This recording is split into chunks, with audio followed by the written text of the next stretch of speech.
Welcome to the video version. Hello, welcome to the video version of my journal. I'm Steffanie Rivers. Come on in, kings and queens, and welcome to the conversation. If you are watching on Facebook or Twitter or LinkedIn or YouTube, my YouTube page, I am multicasting on various channels. So we want to welcome you. If this is your first time, I know you're going to hear something that you like and that you're going to share, and then you'll subscribe so that the next time I post new videos, you'll be the first to know. And if you are returning and you are one of my many growing subscribers, thanks for your support and welcome back to the conversation. I participated in my first shooting competition over the weekend in Waxahachie, Texas. That's outside of Dallas. And I was pleasantly surprised that there were a lot more women than I anticipated. I knew I wasn't going to be the only woman in the shooting competition, but I didn't expect to have almost 10 women in the competition, and some of them weren't just shooting pistols. So that's what we're going to talk about, so stay tuned.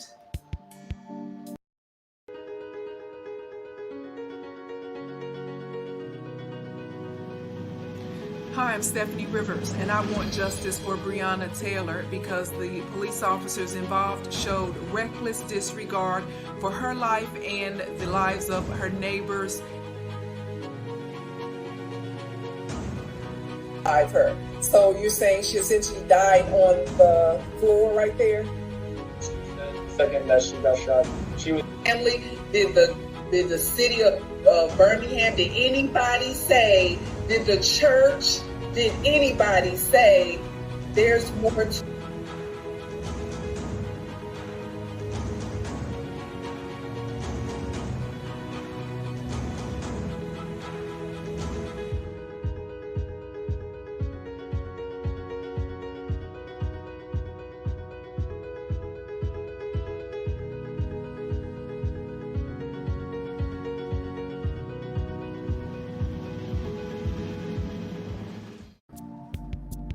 Hello, kings and queens, and welcome to the conversation. I'm Steffanie Rivers, and you're watching my journal.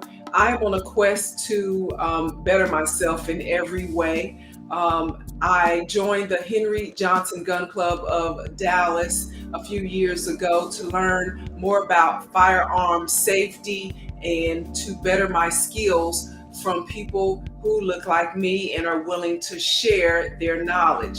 And so if you know anybody who lives in the DFW area, or if you live in the DFW area and you, for the same reasons or more or something different, in fact, you want to join the Henry Johnson Gun Club, you can learn more about it. We have a Facebook page, and we're always looking to link up with people who are of like minds. So check out our Facebook page. Now, over the weekend, I took another step to improve my comfort level with firearms. I participated in my first shooting competition in the pistol category. And I was pleasantly surprised to learn that there were more women in the competition, and some of them weren't just shooting pistols, they were actually shooting rifles. I haven't gotten to that point yet, but at some point, I'm sure I will progress to that. So what is this all about? Why are so many people, and especially women, getting involved? Here is someone I want to show you who was doing her thing with her pistol.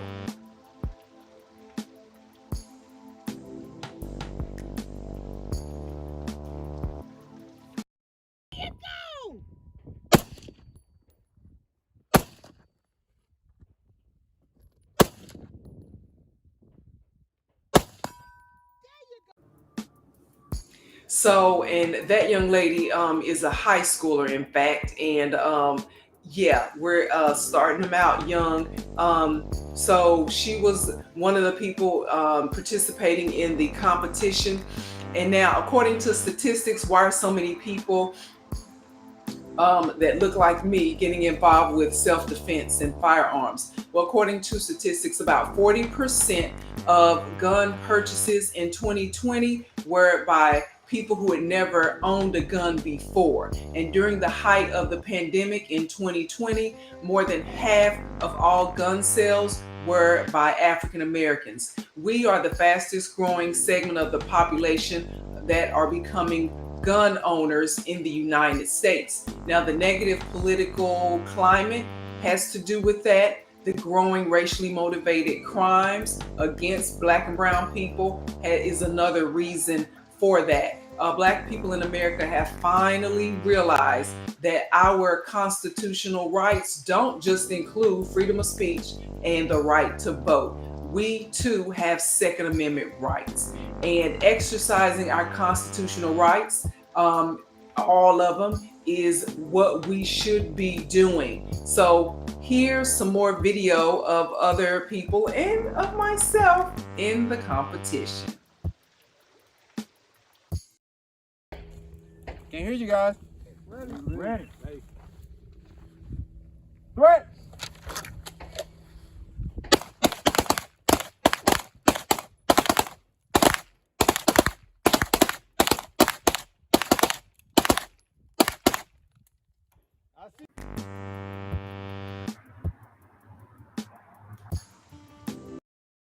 I see the ready.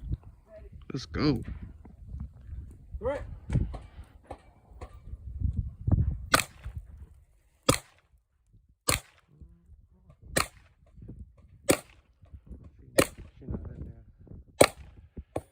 Come on, sister. Come on. All right. Now that last person shooting, that was me. It was cold in Dallas. It was about 40 degrees this morning. And so, which is, it's January, it's 40 degrees. So, we dress for it. And while I am not here to glorify guns and weapons, some people have fooled themselves into thinking that they live in a world, or their lives will protect them from needing to know how to use a weapon, that nobody's would ever try to shoot them because they're just, living this holier than thou life. And but here's the question: do you go to the grocery store? Do you go to church? Do your kids go to school? Do you go to the mall? Do you do anything outside of your house? Because if you do, then these are places where people have just started shooting at innocent bystanders. And who wants to be in a gunfight and you don't have a gun? Nobody. Okay, so the best thing for you to do is to be prepared, and as the term is, get ready and stay ready. So that's why a lot of people who look like me are turning to being more proficient and learning how to defend themselves and their families. So if you haven't already, be sure to like, share, and subscribe so that when I post new videos, you'll be the first to know. So when it comes to women and firearms, many of us no longer want the defense of our families to be just the responsibility of the man of the house. Now, why not? Because maybe the man of the house might not be in the house when stuff goes down. Maybe you might be away from him when stuff goes down. Maybe you want to be a partner, just like two income households might be better than one. Maybe two people know how to shoot a gun might be better than one. Maybe you might be single, a single woman, and there is no man of the house. So that's the best reason I could think of why a woman would want to be better prepared for her self-defense. And so women also are considered to be soft targets. And I've heard that from, men, not just, men who have our best interests at heart. They know that people look at women as soft targets. That means they think that women are easier to physically contain. They are less prepared to defend themselves. And so, judging though from the women that I saw at the gun range over the weekend, anybody who considers them to be easy targets is about to write a check that their ass cannot cash, because these women were ready for whatever, just in case. You always want to be ready. So people are less likely to shoot at you if they think that you have a gun and you know how to use it and you're ready to defend yourself. It's just when they think, oh, it's going to be easy pickings, that people sometimes, most of the time, will come at you all kind of crooked. So you need to put yourself in a position to be able to defend yourself, because that's what we're talking about, defending ourselves. So let me see if I showed you all my videos. I think so. I had a few more videos, but I had so many layers of clothes and was looking all kind of like fat. So in a butt and stuff, I'm like, nah, I can't show that video. But it's not about that. It's about being prepared. And so I did show you that one video of me. I was, there were about 40 people. It was quite a bit of people out there. And so in Waxahachie, and I'll give a shout out, I think it's ETTS gun range in Waxahachie, Texas. So if you are in that area and you look for an outside gun range, let them know that you saw this video and you know about the competition that we had. It was sponsored by my gun club, the Henry Johnson Gun Club of Dallas. And again, if you know anybody in the Dallas area and you know that they're looking to up their game, their gun skills, then they could give us a Facebook holler and or give me, I'm on Facebook as well, Steffanie Rivers. Let me know that you have sent them or that they want to hook up, and then we can make that happen.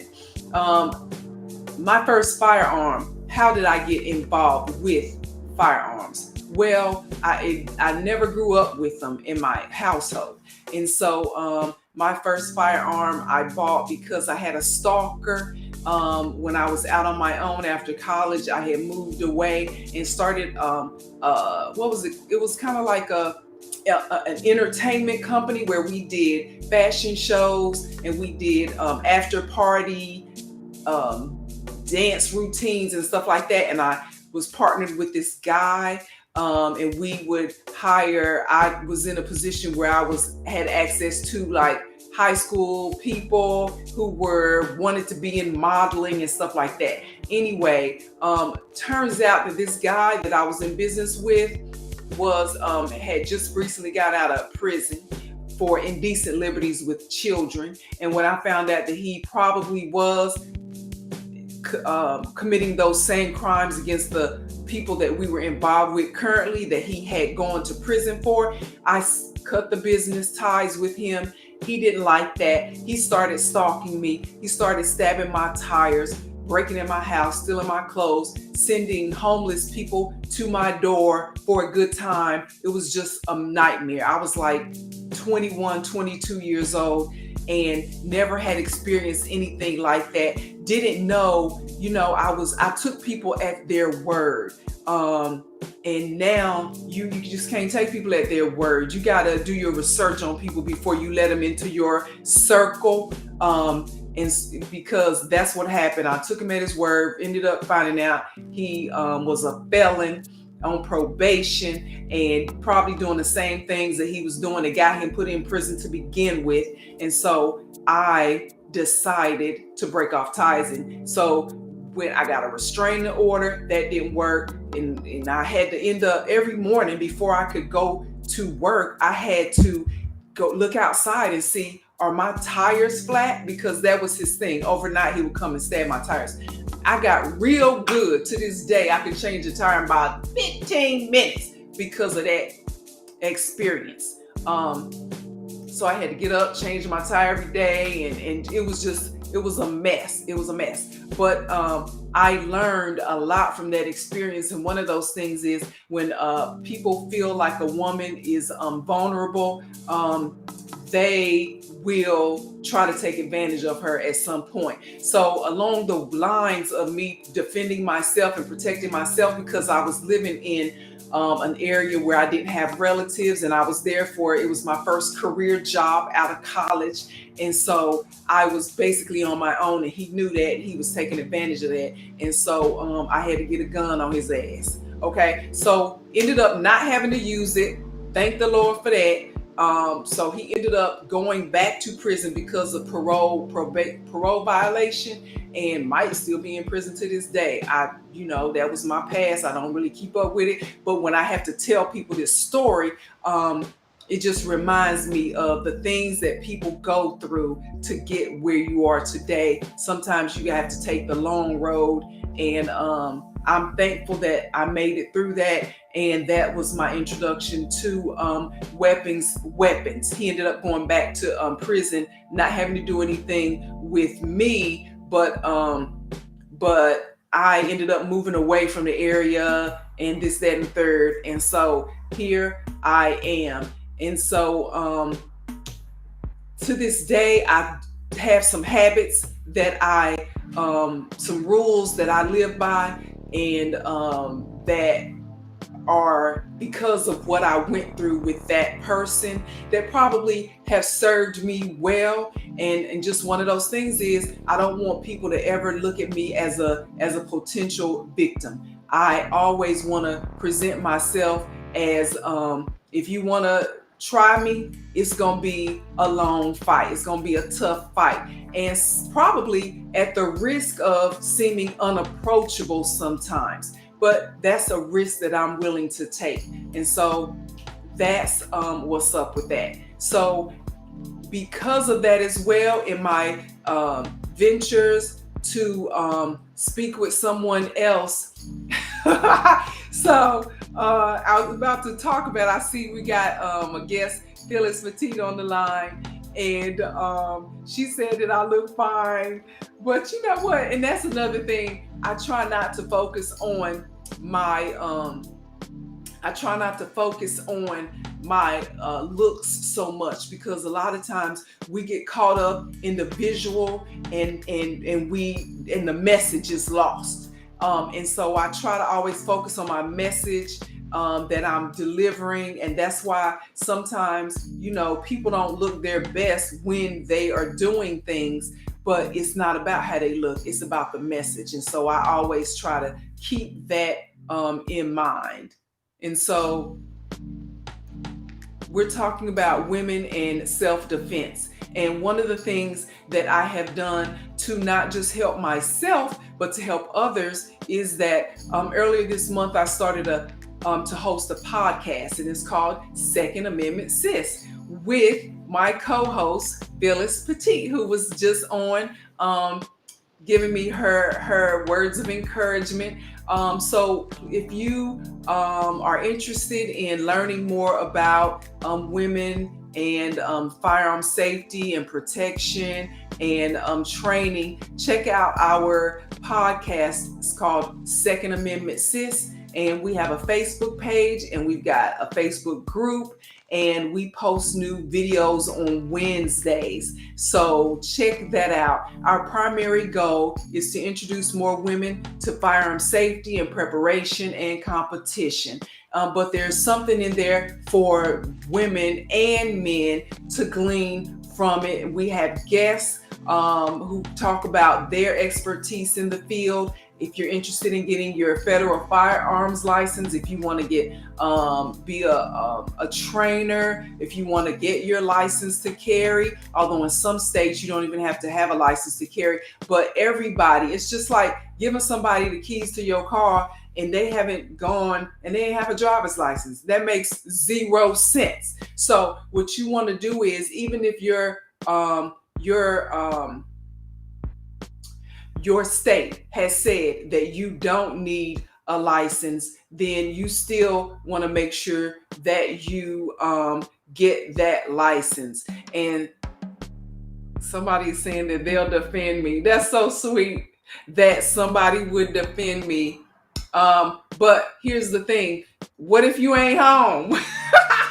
What if you're not there? So that's the thing. Everybody, I'm just of the mindset that everybody should bring something to the table. Everybody should be a partner and have, what's my saying? That I want to be a part of the solution and not the problem. I want to be a asset and not a liability. So we shouldn't have no liabilities in any type of setup. Okay, we might have some little babies, but the little babies are the only ones that need to be not contributing their part. And so that's what's up with me. But at any rate, if you find that you want to know more about Second Amendment Sis, our podcast, Phyllis Petit and I are co-hosts, then be sure to check us out. And if you have something that you want to contribute to that conversation, you can hit me up.